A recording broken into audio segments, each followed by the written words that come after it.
प्यार के बिना जीवन उस वृक्ष की तरह है जिस पर कभी फल नहीं लगते हैं।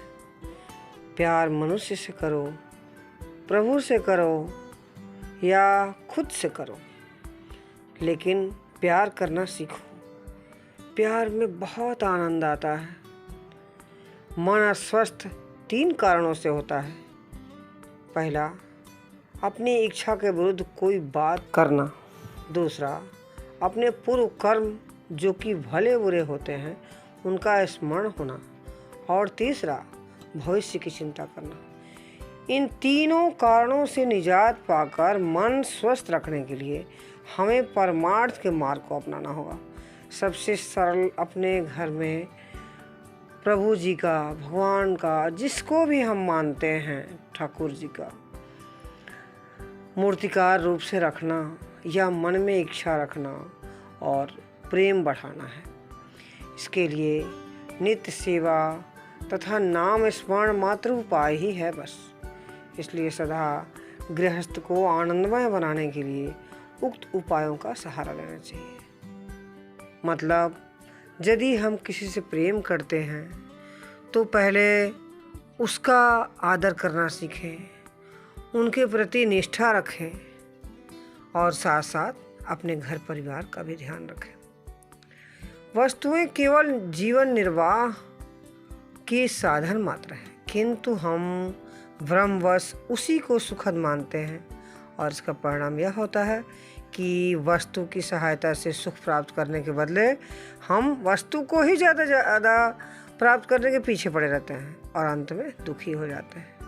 इस भ्रम से दूर वही होता है जो प्रभु के प्रेम में रमकर नित्य सेवा को अपने दिनचर्या का मुख्य भाग बना लेता है और प्रभु के स्मरण के साथ नाम स्मरण का अवलंबन पकड़ लेता है ना। तो इस तरह से हम प्रभु का दूसरे रूप में गुणगान कर सकते हैं, यानी कि वस्तुओं पर ज़्यादा ध्यान ना देके अपनी चीज़ों पे, अपने लोगों पे, है ना, सामाजिक लोग हों, घरेलू लोग हों, पारिवारिक लोग हों, रिश्तेदार हों, उन पे ज़्यादा ध्यान देने की ज़रूरत है और उनके चीज़ों को कमी नहीं आए, यानी कि उनके कह सकते हैं कि उनके श्रद्धा भक्ति भाव में, उनकी सेवा में कोई कमी ना हमसे रह जाए, इस चीज़ को ध्यान रखना चाहिए। एक बहुत ही आसान सरल शब्दों में ऐसा कहा जाए कि प्रेम का अनुभव होगा तब जब मैं भगवान की भक्ति करूँगा। ये भक्ति करने पे है, ऐसा मत कहो विषयों भोगों के लिए हम पसीना बहाते हैं और इतनी कड़ी मेहनत के बावजूद भी उपेक्षित सुख की प्राप्ति नहीं होती है यदि, तो फिर भगवान का प्रेम प्राप्त करना कोई खिलवाड़ बात नहीं है। कहने का मतलब ये है कि हम सोचते हैं कि भगवान की भक्ति मैं कैसे दिखाऊं। उस भक्ति को दिखाने के लिए मनुष्य रोज़ अगरबत्ती जलाता है, धूप करता है, आरती बहुत तेज़ करता है। तो ये सब चीज़ें किसके लिए? ये लोगों के दिखावे के लिए। ऐसा करना जरूरी नहीं है। यदि आपके अंदर भक्ति है और ईश्वर को पाना चाहते हैं, ईश्वर के करीब जाना चाहते हैं, ईश्वर के दिल में अपनी जगह बनाना चाहते हैं, तो नित्य सेवा करते हुए करिए ना। नित्य सेवा ना करते हुए प्रेम का अनुभव नहीं होता है। यदि आप सेवा भाव से कोई भी कार्य नहीं करते हैं, निश्चल भाव से, निस्वार्थ भाव से नहीं करते हैं, तो उस सेवा का, उस भक्ति का कोई मतलब नहीं है।